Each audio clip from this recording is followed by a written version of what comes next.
12월 2일 화요일 매일 묵상을 시작하도록 하겠습니다. 오늘의 본문 말씀은 느헤미야 11장 1절에서 36절까지의 말씀입니다. 오늘 본문은 유다의 가장 중요한 도시인 예루살렘 거주에 대한 이야기입니다. 1절에는 백성들의 지도자들은 예루살렘에 거주하였다고 이야기하고 있어요. 그 남은 백성은 제비를 뽑아서 10분의 1은 예루살렘 성에서 거주하게 하였다고 이야기하고 있습니다. 우리가 알 수 있는 부분에서 우리가 조금 짚고 넘어가야 하는 부분이 제비 뽑아서 예루살렘에 거주하게 하였다는 사실이 마치 행운권 추천처럼 긍정적으로 받아들였을까요? 아니면은 스스로 자원한 자가 없기 때문에 제비 뽑은 것일까요? 생각해 보았을 때에 히브리어의 동사 형태는 만약 자원하는 부분이었다면 니팔형이라고 해서 죄기형을 사용했을 가능성이 높습니다. 그러니까 스스로 그렇게 했다라는 죄기형이 있거든요. 그런데요, 단순하게 오늘 동사 형태는 일반적인 형태를 가지고 있는 그냥 거주시키기 위해서 제비를 뽑았다라는 것은 예루살렘을 거주하게 하는 것이 조금의 강제성이 있었다라는 것으로 비춰지기도 합니다. 2절에는 물론 자원하는 자도 있었다는 이야기를 하고 그렇게 예루살렘에 거주하기로 작정한 자들에게 복을 빌어주었다는 이야기를 하고 있어요. 여기에서 복을 빌어주었다는 이야기에서도 예루살렘이 누구나 살고 싶은 곳이라면 그것에 대해서 복을 빌어줄 이유가 없을 것 같아요. 왜냐하면은 예루살렘에 사는 것 자체가 복이었을 테니까요. 그러나 지금 모든 뉘앙스는 예루살렘에 사는 것이 그렇게 누구나 살기 좋은 곳이 아니었다는 것을 의미해주고 있죠. 당연합니다. 완전히 폐허가 된 곳이거든요. 그것을 회복시키는 것은 사실상 어려운 일입니다. 고대 사회일수록 더 그렇겠죠. 그리고 분명 자신의 정착지도 있었을 텐데 자기 정착지를 버리고 예루살렘으로 10분의 1에 뽑혔다고 해서 강제 이주해야 한다는 것이 받아들이기가 쉽지 않았을 것으로 보입니다. 3절부터 예루살렘 거주자 명단들이 나옵니다.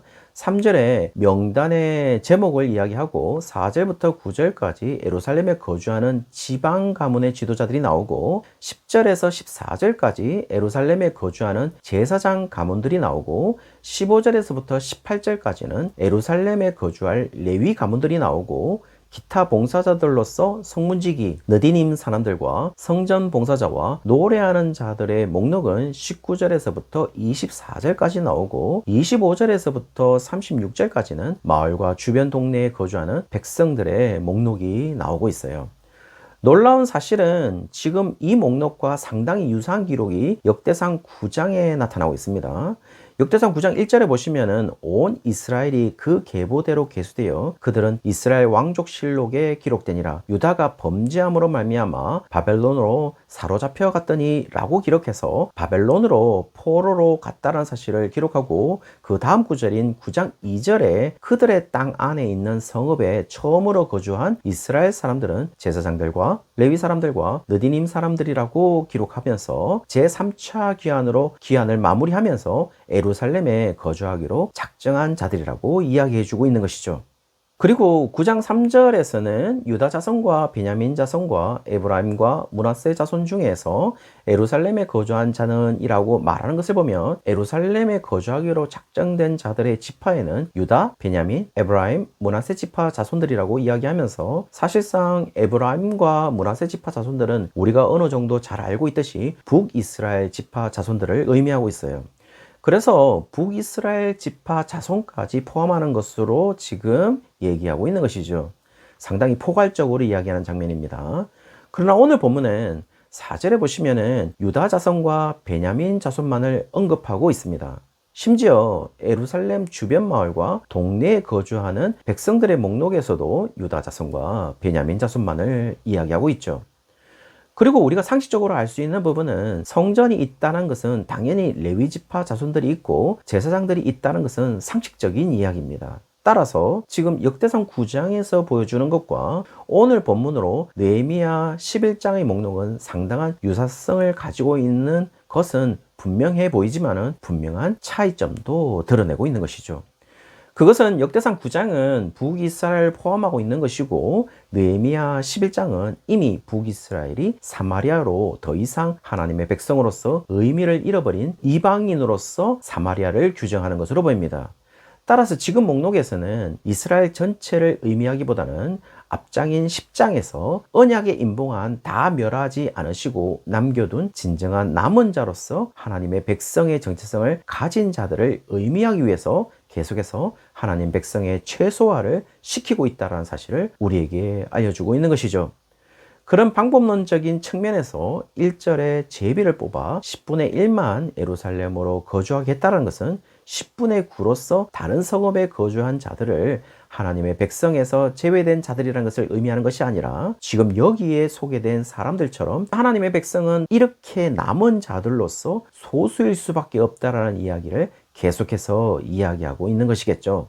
따라서 하나님의 백성은 다수이거나 대중인 적이 없음을 이야기해 주고 있어요. 그래서 애굽에서 그렇게 10가지 재앙을 통하여 죽이시고 아무것도 아닌 짐승과 같은 히브리 노예들을 살리셨고 갈대아 우르에서 그 당시 굉장히 화려했던 기원전 21세기, 22세기의 우르에서 단 한 명 아브라함을 건지셨고 이사야 6장을 보시면은 10분의 1도 안 되는 그루터기를 살리기 위해서 10분의 9를 버리시는 하나님이심을 이야기하는 것을 보면 이들은 2절 마지막에 보면 복된 자가 아닐 수가 없는 것이겠죠.